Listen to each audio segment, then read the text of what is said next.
Então, abra aí no livro de Tiago, capítulo 2.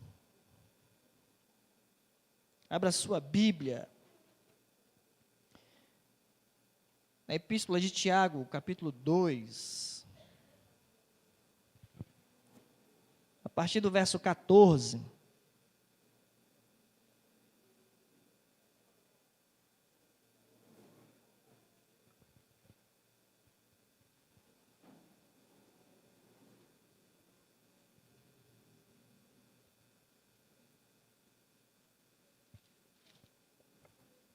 Você achou? Pode dizer amém. Vamos lá. Diz assim, Tiago, capítulo 2, a partir do verso 14.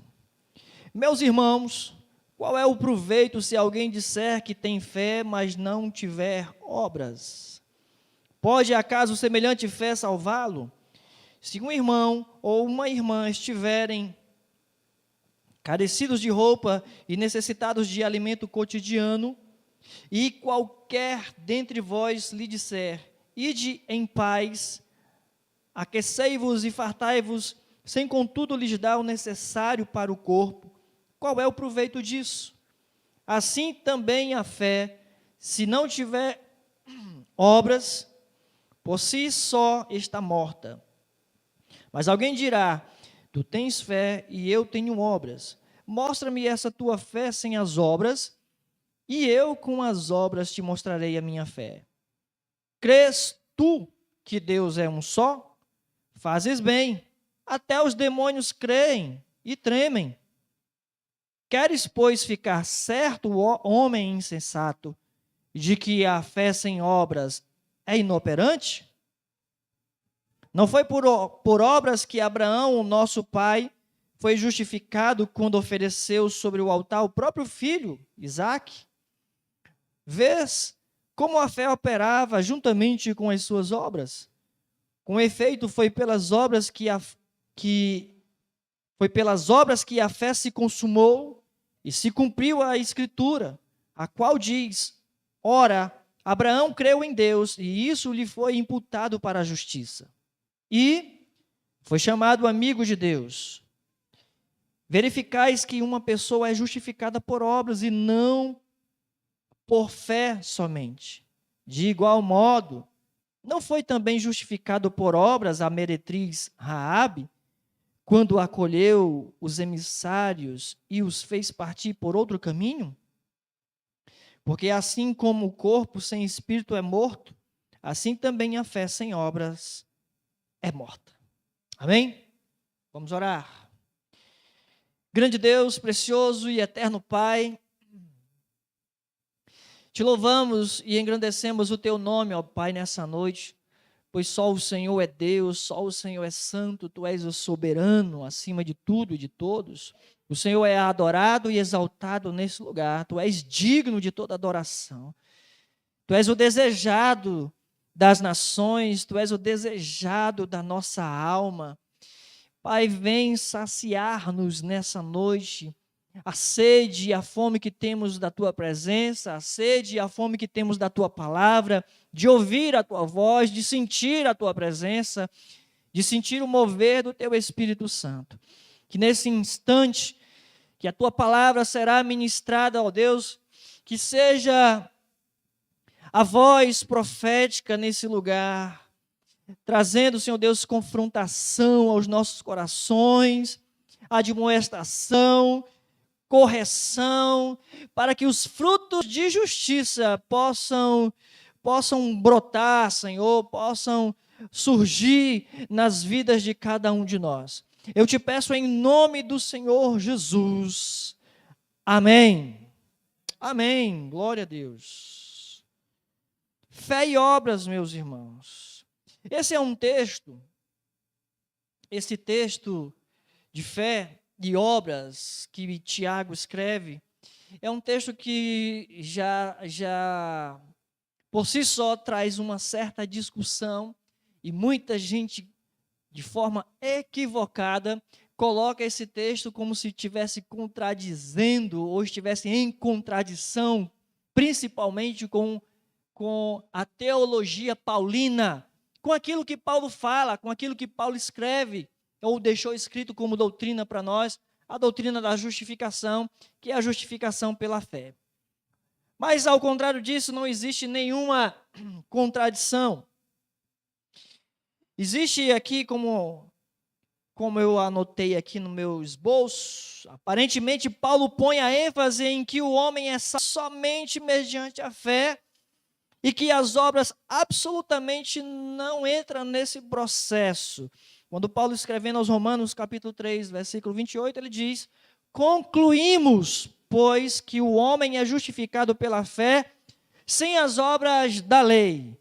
Paulo também diz em Gálatas 2,16: sabendo, contudo, que o homem não é justificado por obras da lei, e sim mediante a fé em Cristo Jesus, pois por obras da lei ninguém será justificado. Então, resumidamente, a teologia paulina fala e enfatiza que a salvação, de fato, a justificação é pela fé, exclusivamente pela fé, não tem influência ou participação alguma das obras. E isso é verdade, todos nós entendemos assim, ninguém discorda disso, amém? Não existe nenhuma discordância a respeito disso.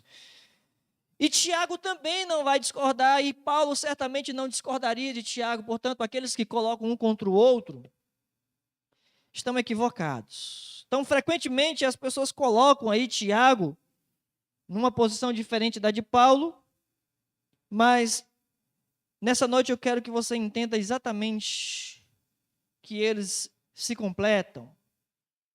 Primeira coisa que eu quero compartilhar com você, entendendo exatamente, dialogando o que Tiago fala com o que eu falei a respeito da teologia de Paulo, em que ele diz que a salvação é pela fé e somente pela fé e não por obras.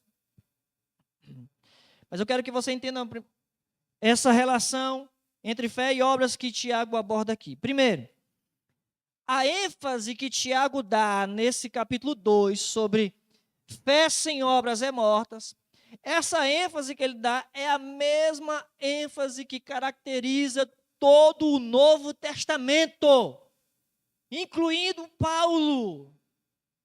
A ênfase que Tiago dá em que fé sem obras é morta, ela está completamente coerente com todo o Novo Testamento. Rapidamente, João Batista, no Evangelho de Mateus, capítulo 3, verso 8, em Lucas também, no mesmo 3, verso 8, você vai encontrar o João Batista pregando aos homens que deveriam produzir frutos dignos de arrependimento, ou seja, obras. A ação de que houve arrependimento, a atitude de quem realmente abandonou uma prática e a partir de uma fé começou a novas atitudes, a novidade de vida, a uma outra prática. Demonstra que tinha uma realidade, uma nova realidade a partir do seu arrependimento, mediante obras de excelência. O próprio Jesus, no Evangelho de Mateus, Jesus diz que os homens deveriam viver de tal modo que o mundo pudesse ver as suas boas obras. Quando Jesus disse, vocês são a luz do mundo. Jesus diz, assim brilha a vossa luz diante dos homens para que vejam as vossas boas obras e assim glorifiquem os céus. No Evangelho de Mateus, capítulo 7, versículos 15 a 21, Jesus também nos fala que nós tínhamos que conhecer as pessoas mediante o fruto. Você conhece a pessoa mediante o fruto que ela produz. Você conhece, na verdade, uma árvore pelos seus frutos. Você conhece uma pessoa pelo que ela faz. Não é apenas pela aparência, não é pelo seu argumento, se ela fala bem ou se ela não fala bem. Você vai conhecer uma pessoa a partir das atitudes dela, a partir das ações dela, a partir do comportamento, a partir das obras. Jesus nos orientou a conhecer as pessoas a partir dos seus frutos.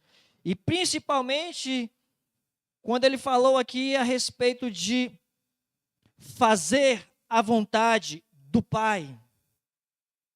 Ele disse, nem todo aquele que me diz Senhor, Senhor, herdará o reino do céu, mas todo aquele que faz a vontade de meu Pai. Assim nós vamos conhecer, Jesus está falando, assim vocês vão conhecer uma árvore pelo fruto, ou seja, quem faz a vontade do Pai, quem pratica a vontade do Pai, quem faz, através das suas obras, a vontade de Deus. Paulo, repetidas vezes por todas as cartas, Paulo vai falar a importância das obras, principalmente porque ele diz que Deus retribuirá, Deus vai pagar a cada um segundo as suas obras. Romanos 2:6, Romanos 14:12. Cada um de nós daremos contas a Deus pelas nossas obras. 1 Coríntios 3:8. Cada um de nós receberemos recompensa conforme o trabalho que fizemos ou desempenhamos aqui na terra. As nossas obras. Todo o Novo Testamento fala de uma prática que o cristão, o convertido, aquele que confessou Jesus Cristo como Senhor, aquele que disse, eu creio que Jesus é o Filho de Deus, aquele que abriu seu coração para receber a Jesus, adotou um estilo de vida, não é apenas uma teoria, não é só uma crendice, não é apenas só uma verdade, é algo que vai transformar a minha vida. Um evangelho que transformou a minha vida. Portanto, através de todo o Antigo Testamento, ou melhor, todo o Novo Testamento, fica evidente que o cristianismo tem que ser eticamente demonstrado como uma parte essencial da fé cristã. Se eu digo que tenho fé, essencialmente eu preciso demonstrar essa minha fé. Tem que ser algo visível. Algo que as pessoas vão olhar para mim e vão realmente entender que eu sou uma pessoa de fé.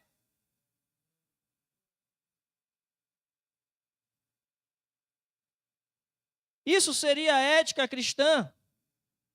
Uma outra coisa que eu quero que você entenda ainda nesse diálogo, na teologia paulina, na justificação pela fé e não por obras, mas que uma coisa não está... Para Tiago, a fé sem obras é morta, então elas se completam. Eu vou repetir isso por algumas vezes aqui nessa noite. A outra coisa que eu quero trazer para você nessa noite é exatamente o significado que se atribui à fé ou ao crer. Por exemplo, eu posso resumir a teologia paulina, que é boa, que é verdadeira. A gente não está também desfazendo a teologia de Paulo, não. A teologia de Paulo é perfeita. O grande problema são algumas pessoas que distorcem ou que pregam a teologia de Paulo pela metade. Aí é que é o problema. Então, eu poderia resumir, de acordo com Atos dos Apóstolos, capítulo 16, versículo 31, quando Paulo ali está diante do carcereiro. O carcereiro está numa situação, numa crise existencial, porque ele pensava que todos os prisioneiros teriam fugido, e ele então ia cometer suicídio ali, e Paulo interrompe aqueles atos de suicídio, dizendo, nós estamos todos aqui. Depois disso, o carcereiro, movido pelo Espírito Santo, olha para Paulo e diz o que eu faço para ser salvo? E a resposta de Paulo é exatamente um resumo da teologia paulina a respeito da justificação pela fé. Paulo diz para ele em Atos 16, 31, crê no Senhor Jesus e será salvo tu e tua casa. Crê no Senhor Jesus. Mas é exatamente o significado que se atribui ao crer, que eu quero que você, nessa noite, abra o seu entendimento para isso. Porque é muito fácil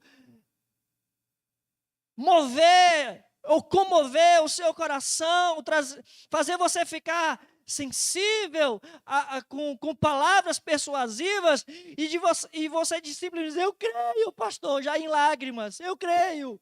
E continuar a sua vida exatamente do mesmo jeito.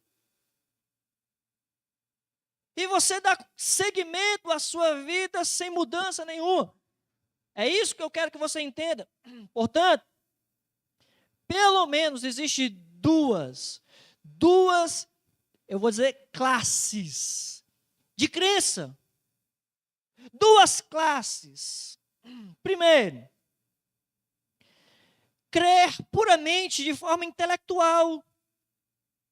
Como seria isso? Aceitar uma verdade mentalmente. Pronto, eu entendo, compreendi, beleza. Deus criou todas as coisas, o homem pecou, caiu, e aí Deus, na sua infinita misericórdia, enviou Jesus. Eu acredito nisso. Enviou Jesus, celebra o Natal. Aleluia. E aí acredito também que Jesus morreu na cruz e ressuscitou no terceiro dia. Celebro a Semana Santa também. Toma até um vinhozinho. Eu não, viu, irmãos? Estou falando aqui, conjecturando, gente aí que tem essa fé puramente intelectual. Eu não tenho fé intelectual, não. E aí vai a pessoa crer que Jesus veio, morreu, ressuscitou, crer que Ele é o Salvador. Pronto. Eu acredito em tudo isso, pastor. Para mim é verdade. Assim como, por exemplo, os matemáticos de presente aqui presentes. Como é aquela formulazinha, acho que é de Pitágoras. A ao quadrado é igual ao B ao quadrado mais C ao quadrado. Isso aí é uma forma para falar a respeito de um triângulo, né? Triângulo retângulo, se eu não estou enganado. Eu ainda me lembro alguma coisa disso aí. A gente entende essa fórmula matemática. Eu tenho como comprovar que ela é certa. É exata. A ao quadrado será realmente igual a B ao quadrado mais C ao quadrado. Eu estava anotando aqui, o A é o que do quadrado? É hipotenusa. Que ela vai ser igual aos outros dois lados. Enfim,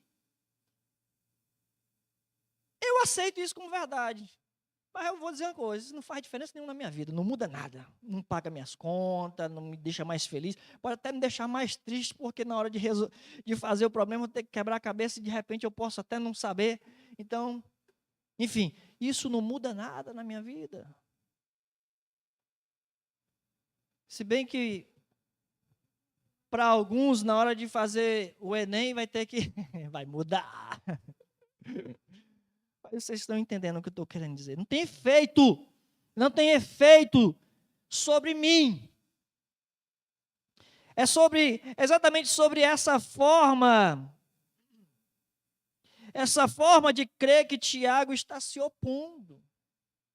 Você aceita aquilo como verdade, mas aquilo não traz efeito nenhum sobre a sua vida, isso não muda nada na sua história. Tiago se opõe a essa forma de crer, a esse significado que se dá ao crer, e aí, portanto, eu creio, mas eu não tenho novas atitudes, eu não mudo de ação. Eu continuo sendo a mesma pessoa, eu continuo indiferente ao pecado, à santidade de Deus, indiferente a este mundo mau, indiferente aos pecadores que estão perdidos, indiferente à minha responsabilidade enquanto cristão. A minha vida cristã, eu continuo indiferente ao meu testemunho diante da sociedade. Tiago vai se opor a esse tipo de forma de crer, que é exatamente uma aceitação de um fato sem deixar que este fato influa de modo nenhum na sua vida. Eu acredito, mas não posso largar o meu estilo de vida, não, pastor. Eu acredito que Jesus veio, morreu, ressuscitou. Celebro todas as datas cristãs, mas eu não estou a fim de mudar de vida, não. Deixo do jeito que está. Deixa estar, né? Então, Tiago vai romper exatamente com essa forma de crer, que é uma maneira de crer apenas intelectual. E Tiago dá assim uma eu não vou chamar de alfinetada, não, uma punhalada, uma espadada. No versículo 19, ele diz assim: crês tu que Deus, verso 19, crês tu que Deus é um só? Fazes bem, até os demônios creem e tremem. Se é para acreditar dessa forma, apenas de forma intelectual, saber que é verdade, os demônios também sabem que Jesus existe, sabem que Jesus veio aqui, sabem que Jesus morreu e ressuscitou, que hoje está ali à destra de Deus Pai, e sabem que Jesus breve voltará. Por isso, tremem. Mas nem por isso eles deixam de ser mais ou menos demônios, eles continuam demônios. Eles não mudam.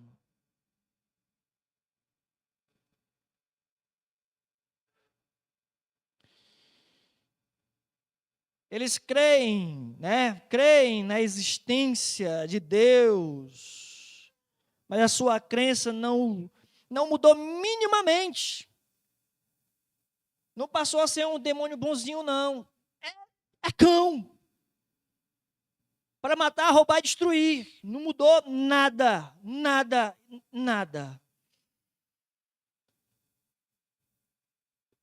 E é exatamente nesse aspecto que Tiago vai romper com esse significado de crer que se tem, muitos dizem crer, mas não têm obras, é exatamente no sentido de não ter uma vida transformada, e eu diria, certamente Paulo apoiaria, concordaria com o que Tiago acaba de dizer para nós nessa noite.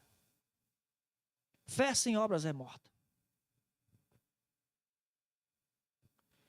O fato é que ninguém pode ser salvo mediante as obras. Amém. Mas tampouco ninguém pode ser salvo, dizer-se salvo, sem produzir obras.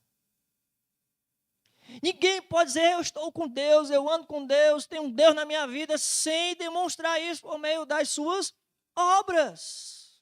Ninguém. É incompatível, é incoerente. Você deve estar cansado de dizer que nós não somos salvos pelas obras, mas somos salvos para fazermos as obras. Como, acho que, eu não sei se a Karen falou isso hoje ou foi ontem, que o Senhor nos transportou do império das trevas para o reino do Filho do seu amor, e Ele fez isso para que nós praticássemos as boas obras, fôssemos salvos para andar e praticar em toda boa obra, meus irmãos. Ninguém é salvo para ser a mesma pessoa. Jesus não morreu, simplesmente eu ouvi isso esses dias, eu ouvi isso num pequeno vídeo, eu acho que eu compartilhei no grupo da família. Jesus não morreu simplesmente para perdoar os nossos pecados, Jesus morreu para transformar as nossas vidas, para que nós deixássemos de ser praticantes do pecado. Eu preguei isso ontem aqui. É mais do que perdoar os nossos pecados. Jesus quer transformar as nossas vidas. Jesus quer mudar a minha vida. Jesus quer mudar a tua vida. Jesus quer mudar a nossa história. Jesus quer mudar a tua história.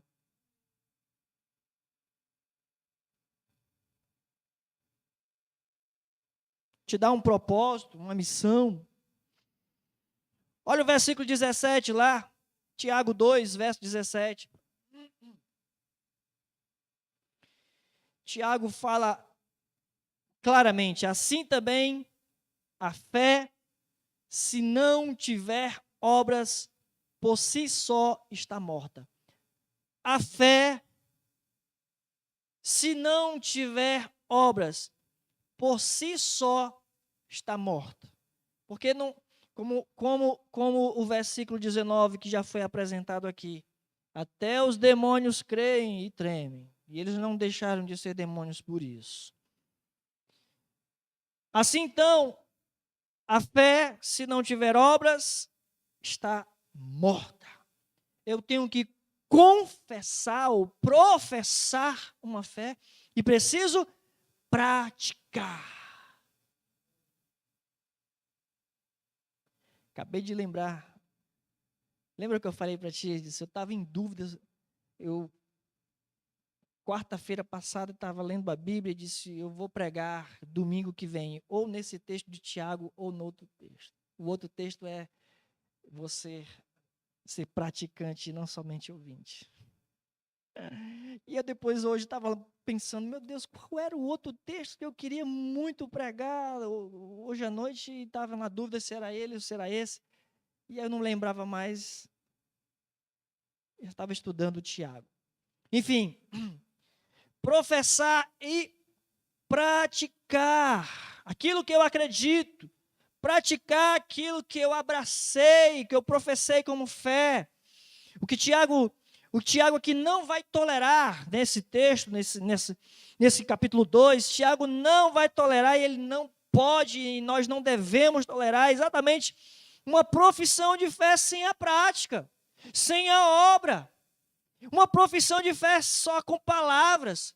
Não dá para ficar só no campo das palavras. Tem que ter obras. Volte comigo, meu irmão. E aí, para isso, ele usa aqui um exemplozinho prático, né? Versículo 15. Se um irmão ou uma irmã tiver carecido de roupas e necessitados de alimento cotidiano, e qualquer dentre vós disser: ide em paz, aquecei-vos e fartai-vos, sem contudo lhes dar o necessário para o corpo, qual é o proveito disso? A pessoa está com fome, a pessoa está sem ter o que vestir, que aqui é o exemplo que ele coloca aqui, porque isso era algo muito importante na vida dos judeus antigamente, né? Isso era algo muito importante, isso tem um significado muito importante naquela época e também ainda para os nossos dias. Você vê que Jesus disse: olha, muitos naquele dia ouvirão: apartai-vos de mim. E por quê? Porque Jesus disse: olha, eu estive com fome e não me deste de comer, estive com sede e não me deste de beber, estive nu e não me vestistes, estive preso e você não foi me visitar, estive doente, enfermo e você não foi lá. E aí vocês vão perguntar: mas quando foi, Senhor, que nós deixamos de te assistir? Jesus vai dizer: quando você deixou de fazer qualquer um destes pequeninos, ou quando você deixou de fazer qualquer um dos seus irmãos, do seu próximo, você deixou de fazer a mim. Portanto, apartai-vos de mim, vocês que praticam iniquidade. Isso que Jesus vai dizer lá no dia final, na reta final da nossa história, da caminhada de todo ser humano, que um dia nos depararemos diante do grande trono de Deus. Enfim, Tiago está dizendo exatamente a mesma coisa. Tiago não pode tolerar alguém que diz que crê em Jesus, alguém que diz Senhor Jesus. E aí vê o seu irmão passar necessidade, seja lá qual for a necessidade, você não faz absolutamente nada, simplesmente diz: Deus te abençoe, meu irmão, eu vou orar por você. Quando você pode fazer alguma coisa a mais, você pode ajudá-lo de fato, praticar, exercer a sua fé. Dar um prato de comida, comprar uma cesta básica de acordo com as suas posses. Eu falei aqui, quarta-feira passada, pregando no capítulo 8 da segunda carta de Paulo aos Coríntios, a respeito da generosidade. Existe um sistema hoje atuando fortemente na vida dos cristãos para arrancar do coração dos cristãos exatamente a generosidade, o prazer de doar. E Paulo, lá no capítulo 8 da segunda carta aos Coríntios, ele toma, por exemplo, os irmãos, os crentes da Macedônia, que eram muito pobres, e que da sua pobreza, segundo as suas posses, e Paulo diz, até acima das suas posses, das capacidades que eles tinham, eu quero doar, eu quero participar. E Paulo enfatiza, olha, eles rogavam com muitos rogos, ou seja, pelo amor de Deus, deixe-me ajudar, deixe-me doar. Pessoas pobres, muito pobres, mesmo assim, por confessar que Jesus Cristo é o Senhor, não cruzaram os braços diante de uma oportunidade de abençoar, diante da oportunidade de fazer alguma coisa, de fazer o bem. Isso tem a ver com a fé. Entenda, eu vou já chegar nesse ponto aí, calma aí. Tem muita gente que acha que, pastor, então, se eu fizer as obras, está tudo certo. Não, mas segura aí que daqui a pouco a gente fala sobre isso. Já tenho mais um tempinho. Então, Tiago vai exatamente romper aqui com simplesmente pessoas que professam a fé, mas que não praticam. Eu tenho que professar e praticar. Jesus é claro em dizer em João 13:33, ou é 13:3? Oh, meu Jesus, esqueci de anotar aqui. Vamos lá, João 13. A gente não anota, já na velhice, a velhice chegou. 13:35, eita, nem é 33, nem nada, é 13:35. Nisto conhecerão todos que sois meus discípulos, se tiverdes amor uns aos outros. O amor aqui é prático. É atitude, é ação. Por isso a fé sem obras é morta. Por isso Tiago enfatiza isso. Não tem nada de contradição com a teologia paulina. A Bíblia precisa ser compreendida como um todo. Hoje em dia existe uma argumentação, como eu falei ainda ontem, que a salvação é pela fé, portanto, pronto, eu creio e estou garantido, posso viver a minha vida aí indiferente ao pecado ou indiferente ao próximo. Está errado, meus irmãos. A fé sem obra é morta. Eu preciso ser coerente com aquilo que eu creio. Jesus nos salvou para a prática das boas obras. Veja que, versículo 18, Tiago faz aqui uma espécie de conjectura, como se alguém levantasse, então, algumas objeções, né? Versículo 18, ele diz o seguinte: mas alguém dirá, ainda mais nos nossos dias, quantas pessoas são polêmicas, né? Quantas pessoas são críticas, quantas pessoas são difíceis.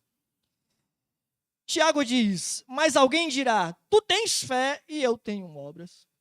Mostra-me essa tua fé sem as obras, e eu, com as obras, te mostrarei a minha fé. Tem gente que vai exatamente pensar o seguinte, olha, tudo bem, você crê e não pratica boas obras, estou fora, fique com a sua fé para você.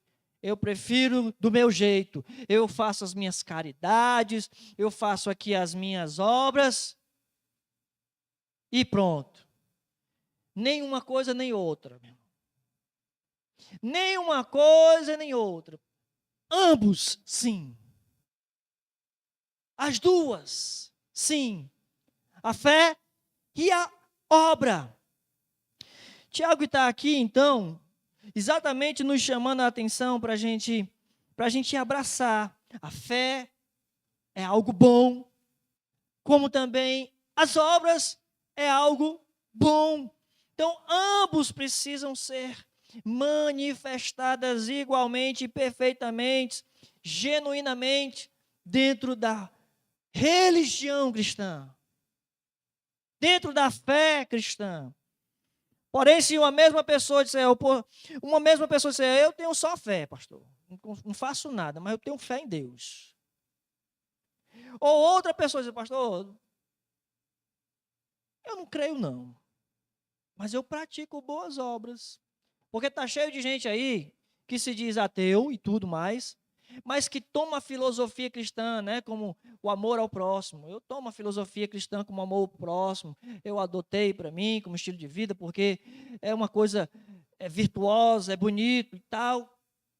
Mas não tem uma vida devotada a Deus, é só uma vida devotada aos homens, ao próximo. Uma vida só de obras. Qualquer uma das duas, separadas, é só religiosidade. É só capa. É só capa. Fé sem obras é morta e obras sem fé também não vale de nada. Qualquer uma das duas separadas é só religiosidade. É só religiosidade. Não passa disso. E religião não leva ninguém ao céu, meu irmão. Religião não leva ninguém ao encontro com Deus. Religião não salva ninguém. Jesus não veio aqui trazer uma religião. Jesus não inaugurou uma nova religião, o cristianismo não. Foi denominado cristianismo pelo fato de nós confessarmos o Cristo.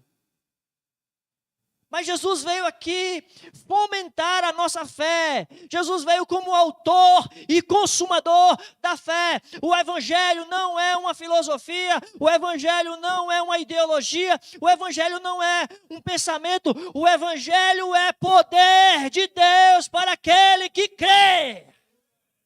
Isso é Evangelho.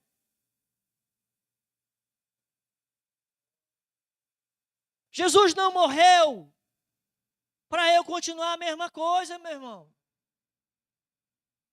Morreu para eu mudar de vida.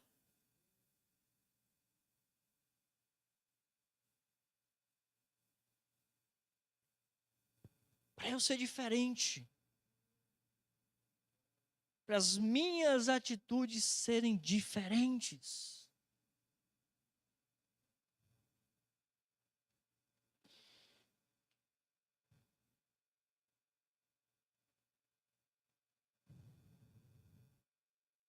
Para Tiago aqui não é só uma questão ou fé ou obras. Tiago não está separando fé e obras. E nem está colocando fé e obras como duas coisas incompatíveis. Paulo está juntando fé e obras. E isso, quando a gente junta fé e obras, é no sentido de que quem quer uma vida equilibrada, proporcional, né, coerente, precisa ter pensamento e ação. Como assim? Se eu penso numa coisa boa, pronto, eu quero constituir uma família. Se eu quero constituir uma família, a primeira coisa que provavelmente, a primeira atitude é procurar um cônjuge, né? Ou seja, eu vou me casar. E aí eu posso pensar, seria bom ter filhos, né? Então, para isso eu vou ter que ter atitude também, ação. Mas, para sustentar essa casa, eu preciso trabalhar.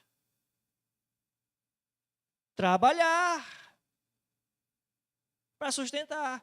Então, para eu ter uma vida equilibrada, proporcional, aquilo que eu penso, eu preciso agir. Para ter uma vida proporcional e equilibrada, eu vou orar. Eu vou falar com Deus sobre as coisas que o meu coração deseja. Eu oro, mas eu preciso me esforçar. Porque certamente orar não significa cruzar os braços. Orar também implica em atitude. em esforço, em dedicação, em diligência, em perseverança. E perseverar não é esperar sem fazer nada. Perseverança é a mesma palavra de paciência, e paciência é uma fé triunfante, alguém que espera a sua vitória.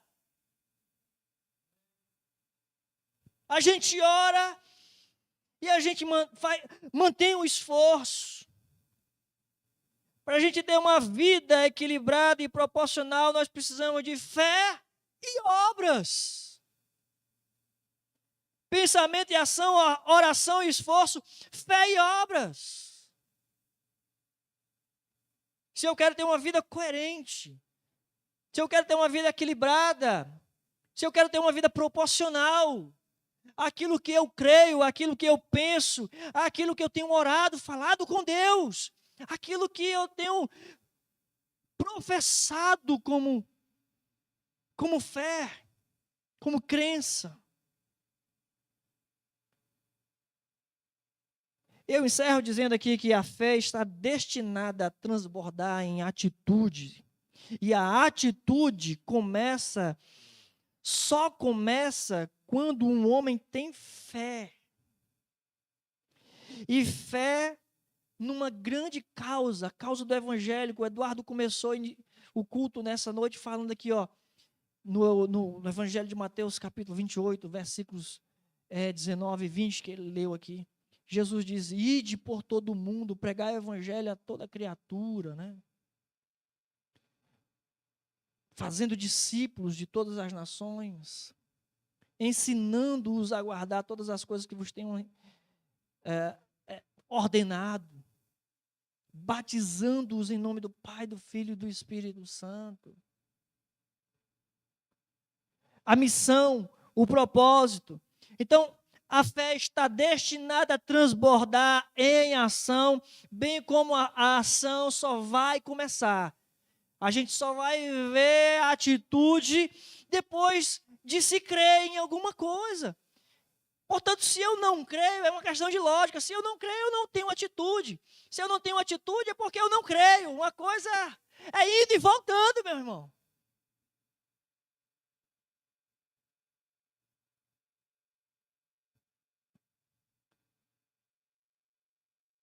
Por isso falei aqui, na hora da consagração do Nicolas, a importância de nós termos um propósito.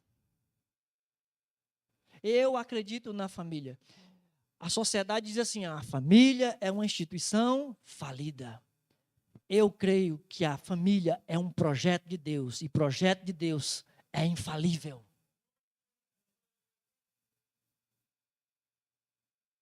E lá em casa não vai se acabar, meu irmão. E sabe por quê? Porque eu creio. Mas eu creio e faço a minha parte. Porque eu acredito nesse projeto. Eu acredito naquilo que Deus diz que é verdade. Eu acredito e pratico. Fé e obras caminham de mãos dadas. Amém? Fique de pé nessa noite em nome de Jesus mais uma vez.